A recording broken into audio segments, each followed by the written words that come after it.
with Esme.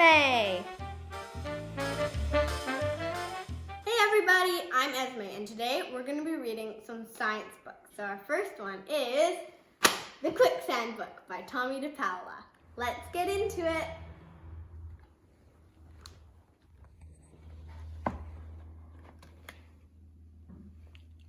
Help!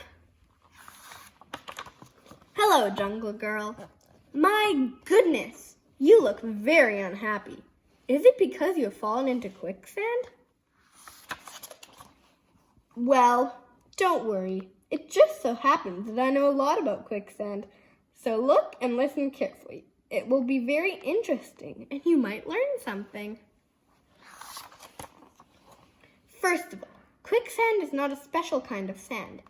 It is plain sand. But when water is forced upwards through the sand, the grains are pushed apart and the sand swells. When this happens, the sand is no longer firm and cannot support heavy weight. That is why you are sinking. If the water stops or drains, the quicksand becomes plain sand again. 1. No water, plain sand. 2. Water coming up through the sand. 3. Water and sand mixed, quicksand. 4. No water coming up, sand settles. It's pulling me down!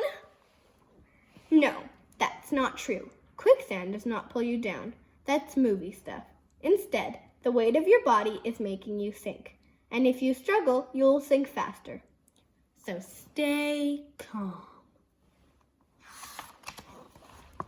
You see, when you struggle, you push more quicksand out of the way and sink faster. I've noticed that most people, if they stay calm, only sink up to their necks. If you had fallen on your back, you could have floated on top of it, the same way you can float on the Great Salt Lake or the Dead Sea. But it's a little late for that now. Plain water, easier to sink. Water with lots of salt, water with lots of sand. Easier to float because salt or sand helps hold things up. Do you know where quicksand can be found? No? Well, I'll tell you.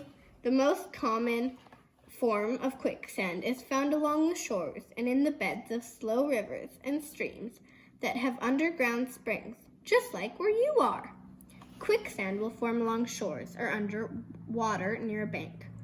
Quicksand will sometimes form in midstream. The sun bakes a thin crust on the sand. Quicksand can form in a riverbed that looks dry. There is a thin crust in here too. Could you please help me out? In just a minute.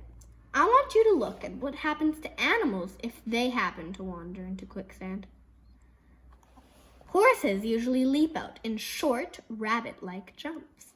Mules lie down on their bellies with their feet tucked underneath them.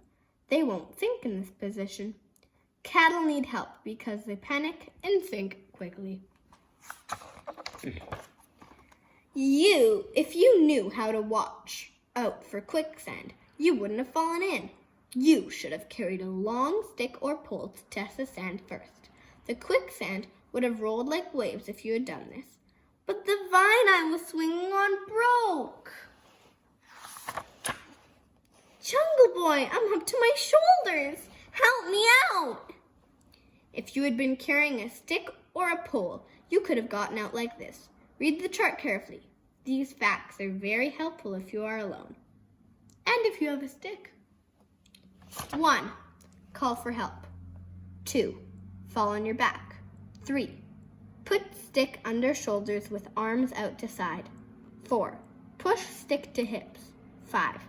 Slowly pull legs out one at a time. 6. Don't tire yourself out. Take rests between moves. 7. Use the stick and keep floating on quicksand.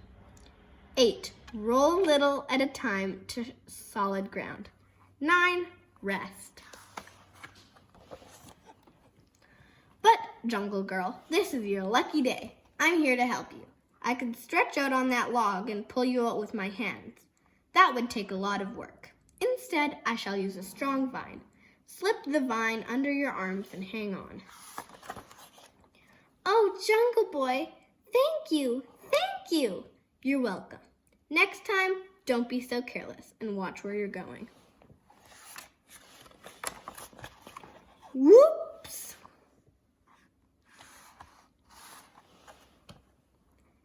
Help, help! Now, remember what you told me. Just keep calm, lie on your back, and float. I'll pull you out when I finish my tea. How to make your own quicksand. 1. Make a hole in the bottom of a pail. 2. Stick a hose up through the hole and make it watertight. 3. Fill the pail 3/4 full with sand. 4. Place the heavy object on top of the sand. The object will stay put. 5. Turn on the hose so that a little water trickles up through the sand. The sand will swell and grains will pull apart. When there is enough water to make the sand quick, the object will sink. 6. Turn off the water. The sand will settle and water will come to the top. The sand can now hold another heavy object. This is because the water is squeezed towards the top and the grains of sand aren't pulled apart as much. The end. Now we're going to try and make some quicksand. So for that, we'll need a pail.